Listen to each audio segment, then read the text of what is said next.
Lumang bahay, tahimik ang paligid, ngunit may amoy na luma at malansa na bumabalot sa hangin tuwing gabi. Sinundan ko ang malamig na simoy pababa sa isang pinto sa sahig na hindi ko maalala kung kailan huling nabuksan. Gumapang ang lamig sa aking balat habang bumababa ako, hawak ang mahina kong flashlight. Dahan-dahan kong tinapakan ang bawat hakbang, nanginginig ang tuhod.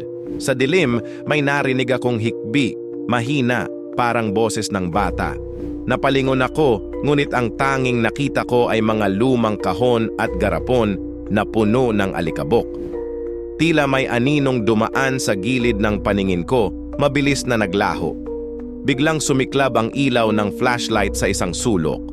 May matang mapupula, nakatitig sa akin, nilalamon ang liwanag.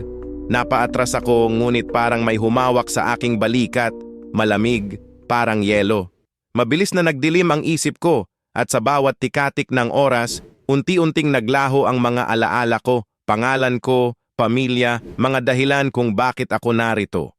Hanggang sa ang tanging natirang damdamin ay takot at gutom. Hindi ko na alam kung sino ako, ngunit alam kong hindi ako nag-iisa sa dilim. Ang nilalang na iyon ay hindi lang kumakain ng laman, kundi pati ng mga alaala. Unti-unting pinawi ang lahat ng pagkakakilanlan ko.